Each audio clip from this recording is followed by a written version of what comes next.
So as you're aware, we were abducted in Tanzania by Tanzania security forces, and we were tortured. So when I came back to the country, I said that I will not speak until Agather is found.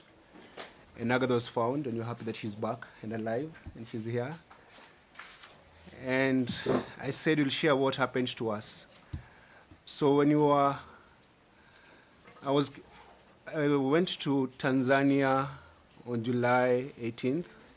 May 18th, yeah, May 18th. I went to Tanzania on May 18th. We were going there as activists to attend to Ndolisu's hearing, which was supposed to happen on Monday the 19th. And I was in the same flight with Mother Karua and other activists. There were 8 of us on that particular flight. And when we landed, 3 of us were separated. That was Mother Karua, Gloria, and Lynn, and they were deported. I was able to get into the country legally, and my passport was signed and stamped with an entry stamp. I went to my hotel, and I checked in, and I relaxed. And then on the 19th, and then on the 19th, like the early morning hours of Monday, some men came to my room and they were knocking, and they were very violent in their knocking. And they were demanding that I go with them, and I said, I can't leave my hotel room at that hour of the night. I said, I need a lawyer. And then at 3:30 a.m., some lawyer showed up and said, oh, these people are police officers, you should go with them. And I said, no, I can't leave my room at night. And I barricaded myself in my room until morning. When morning came, I called, Agatha had come from a different flight, and she was in the same hotel with me, and I called Agatha. I was meant to check out the same day on Monday morning, so I called Agatha and I said, come pick my bags for me and keep the bags in your room for safety purposes, and also because I was supposed to leave the country the same day. So Agatha came to my room and picked my bags. When she picked my bags, I went downstairs, and I found the same people who had come at night who were waiting for me, but there were more of them now. There were about maybe 10 to 12 people who were waiting for me. They followed me to the bathroom, and they wanted to arrest me. I screamed in the entire hotel and ran away back to where my colleagues were. They followed me there. They said, oh, we just need to take you for questioning. Where is your phone? I said, I don't have a phone. So they picked me up, took me to migrations, and they told me to write a statement, which I did. I was fingerprinted, photographed, and then they said, now we need to get your phone. I said, I don't have a phone. I don't know where my phone is. And they took me back to the hotel and reviewed the CCTV of the hotel, and they saw that Agatha came to my room and left with my bags. And that's when Agatha was arrested, taken to her room, which was ransacked. They did not find my phone or my laptop. They took us back to the immigration office, and Agatha was interrogated for hours, for about 2 hours without lawyers. We went there with 3 lawyers from Tanganyika Law Society, but they were not allowed where Agatha was. They interrogated her. Around 6 p.m., I got a call from the Kenyan ambassador to Tanzania, Mr. Isaac Jenga, who told me I was going to get deported from Tanzania. And I was like, okay, I'm happy to go home. Around 6:30-ish, or maybe some few minutes after 6, some guy came who said he was from the state office or state security, and he started beating me up. I was being beaten at the presence of my lawyers and Agatha. He started calling me, saying that I'm an inmate, I'm coming to destroy their country, and I'm a problem, they're going to teach me a lesson. And then he said that we're under arrest. So we were moved from immigration's office, me and Agatha, to Central Police Station, where we found a guy called, we later came to know he's called Mafole. At the station, the beating continued in the presence of those 3 lawyers who said nothing. And they said we must produce our phones. When Agatha was being arrested during the day, they found her phone. So they had Agatha's phone, but they did not have my phone. I did not give them my phone. I didn't even have a phone at that particular moment, but they said that they're going to teach me a lesson I'll never forget. At that session is where they said they're going to rape Agatha. That guy called Mafole said he's going to rape Agatha. We stayed there for a couple of hours between, I think, 6 and 8, the slaps, the beatings, and then the lawyers were chased away and were told if they don't go, they'll be investigated. And the exact words that guy told them, nyinyi tutapima uzalendo wenyu. and that meant that we're going to measure the patriotism of those particular lawyers if they did not leave the station. So the lawyers left us, and when the lawyers left us, they did not tell our families that we were being beaten and being harassed and being threatened, because Mafole asked me in front of those lawyers, "Are you circumcised?" I said, "I'm circumcised." I said, "We're going to circumcise you again." So there's a lot of threats and beatings. I was the one being beaten at that station. They did not attach Agatha. So while we were there, they kicked us out of the room, and I said I want to go to the bathroom. So someone took me to the bathroom. The young man who took me to the bathroom told me, "These guys are going to hurt you, and they're going to hurt you so bad. Give them your phone." I said, I don't have my phone. And my fear was, because we had gone to Uganda, Tanzania rather, with many other activists, and if I lose my phone, or if they get my phone, they get hold of everyone that I was talking to in the country. So I could not give it my phone or my laptop. So when I went back to the bathroom, came back, and we were told to wait outside. Mafole made a phone call to someone, and a few minutes later, some guys came, 6 or 7 of them, very mean-looking people with one lady. It was at, Dar es Salaam is very hot, but they all wearing half jackets, and the smelling of alcohol. They looked so evil. So when we went to the central police station, there was a staircase on this side, so we came in through this staircase, but where we were, there was another private staircase, so they took us out with. They took us downstairs to the car, and we were blindfolded and handcuffed on the back. And it was a white Land Cruiser. At the back, there were like a lot of sticks and a lot of fake number, like a number of number plates in that car. The guy across me had an AK-47. They were all in civilian clothes. So Agather sat, it was a Land Cruiser. Agather sat this seat, I was this other side, in a face me position. And then they drove off. Then they took us, drove for about 20 minutes. Then they took us to a building.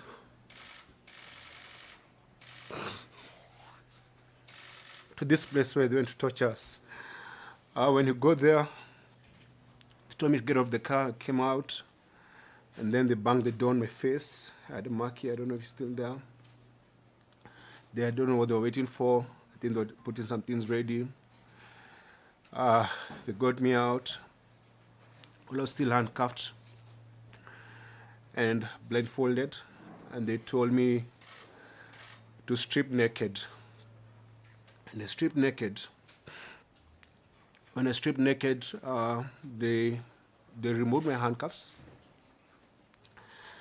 and then I was grabbed by about 4 men, and they lifted me up so fast. Before they lifted me, actually, they put some gloves on my hands. Then they lifted me up.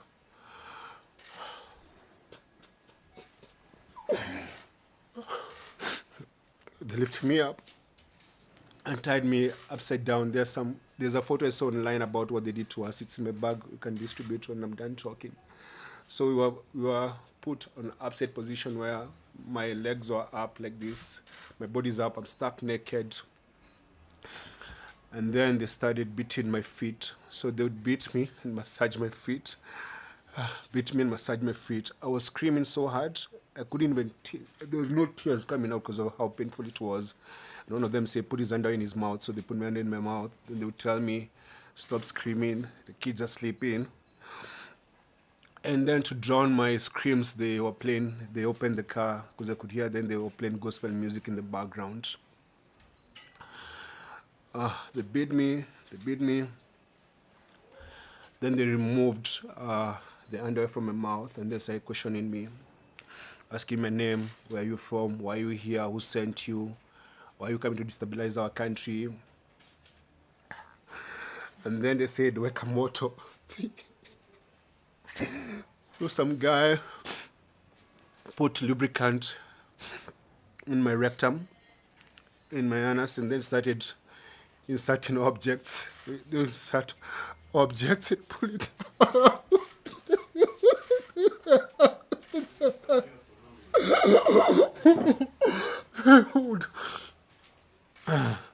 Dude, it's okay.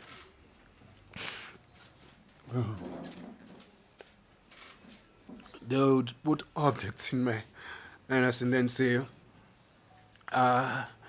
you're feeling nice, say you're feeling good. Then you say Asante Samia, Asante Samia. So I say Asante to their president.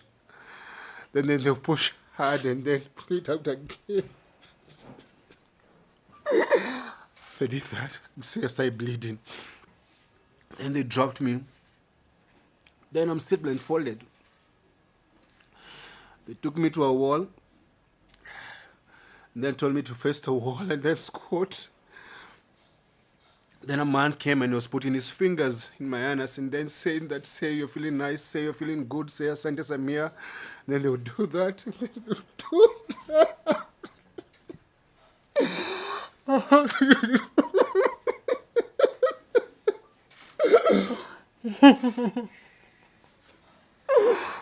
And then they told me to turn around. I'm naked.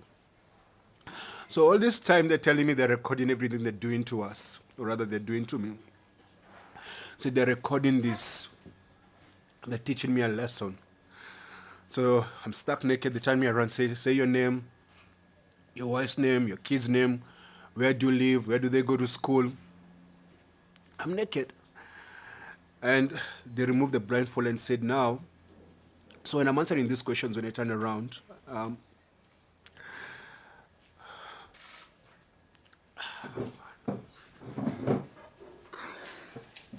when I'm answering these questions, they are just threatening me. So like when they're abusing me, they're saying I should feel good and say thank their president for doing that to me, like Sema Sande Sana, Sande Sana. So they told me we have recorded these videos so that if you go back to your country and you say what we did to you, we shall put them online and shame you, and your kids will see this, your family will see this, everyone will see this. So while I was naked, they questioned me, asked me my email address, my passwords, everything. And because I was in so much pain and I was afraid they're going to hurt me some more, I gave them everything they wanted. Then they told me to dress up. And that's when they took over to go and torture Agather. They put back the blindfold, told me to dress up. I dressed up, put back the blindfold, and then left me on the ground. So we spent the night on that floor. I could barely walk. I was bleeding. And then I could hear Agatha screaming. And one of the men was there saying, why don't you give me permission to rape her? Because this one is like big good. She looks very nice. Let me just allow me to shusha muzigo, like let me rape her. So I don't know what happened to Agatha, but I could just hear her screaming. The following morning, on Tuesday morning, they came and they told us to remove our clothes and to go shower. So my feet were swollen. I could not walk, so I begged them to allow me to crawl like a dog so that I could go to the bathroom. I crawled like a dog to where the bathroom was. That's when they removed my handcuffs. So when I was stripped naked, I still had the handcuffs. That's when they removed the handcuffs and told me to take a shower. I was still bleeding, my stool had blood. And there's a man with an AK-47 standing there, like wearing civilian clothes. After that, they